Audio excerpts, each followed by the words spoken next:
ये तस्वीरें राजधानी पटना की है, जहां बाजार इस वक्त वीरान पड़े हैं और इसके पीछे की वजह है एलपीजी गैस सिलेंडर, एक ऐसी समस्या जिससे इस वक्त पूरा देश जूझ रहा है।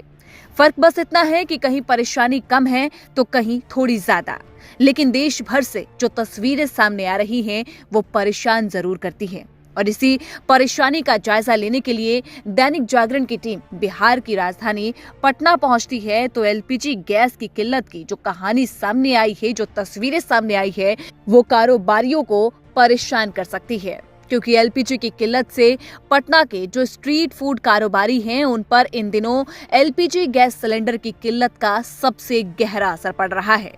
और अगर आप पटना से हैं तो तस्वीरों में आप साफ देख सकते हैं कि जिन सड़कों और बाजारों में आम दिनों में चाय, चाट, छोले भटूरे, एग रोल और नूडल्स की खुशबू के साथ देर रात तक रौनक रहती थी, वहां अब ज्यादातर स्टॉल्स बंद पड़े हैं और माहौल काफी सुस्त नजर आ रहा है। गैस की कमी और ब्लैक मार्केट में बढ़ती कीमतों ने छोटे फूड वेंडर्स के सामने रोजी रोटी का संकट खड़ा कर दिया है।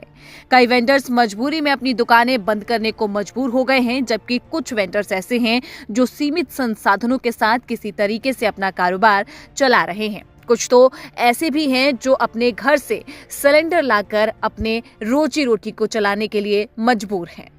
बात करें बुधमार्ग स्थित पटना म्यूजियम की तो बता दें वहां पे पुराना म्यूजियम रोड और जेपी गंगा पाथ जैसे इलाकों की जो सबसे पहले तस्वीरें सामने आती थी वो सुबह से लेकर देर रात तक फूड स्टॉल्स की वहां लंबी कतारें रहती थी।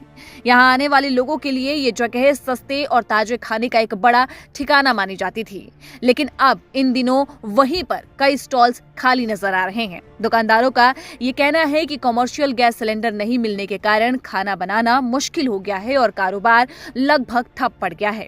जेपी गंगा पथ पर एग रोल का स्टॉल लगाने वाले एक वेंडर ने बताया कि उनका गैस सिलेंडर खत्म हो चुका है।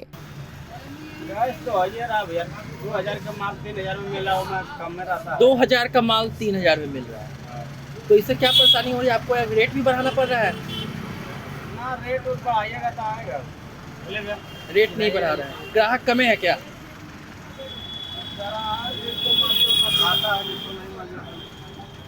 और नया सिलेंडर कहीं उपलब्ध नहीं हो रहा। कुछ दुकानदार मजबूरी में कोयला और अस्थायी चूल्हे का इस्तेमाल कर रहे हैं, जबकि कुछ अपने घर से घरेलू सिलेंडर लाकर काम चला रहे हैं।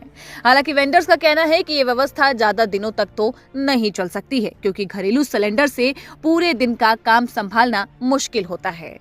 बढ़ी है गैस की कीमत। कितनी हो गई गैस की कीमत? गैस तो ऐसे 3000-4000 में बेच रहा लो ब्लैक करके।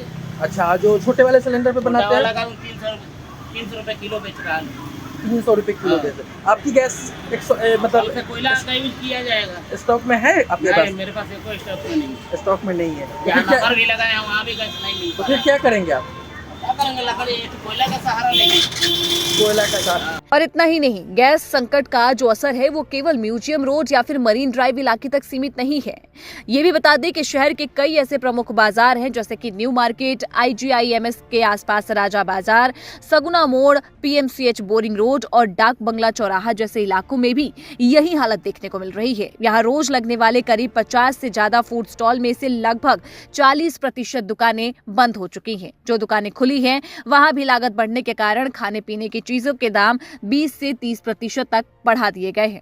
वहीं बोरिंग रोड चौराहे के पास फूड स्टॉल लगाने वाले एक दुकानदार ने क्या कहा है वो भी सुन लीजिए। 4000 रुपए बिल्डर मांगता है, कहता है कि पैसा 4000 रुपए दीजिएगा तब गैस गिराएंगे। पहले पैसा लेता है तो और बाद 3 बजे गैस देता है। ऑर्डर तो 11 बजे ऑर्डर देते हैं तो 3 बजे गैस गिराता है, कहता पैसा दीजिएगा तब। तो क्या इसके कारण आप रेट भी बढ़ा रहे हैं? रेट भी नहीं बढ़ रहा भाई, रेट में हम लोग बच्चा लोग अभी खिला रहे हैं।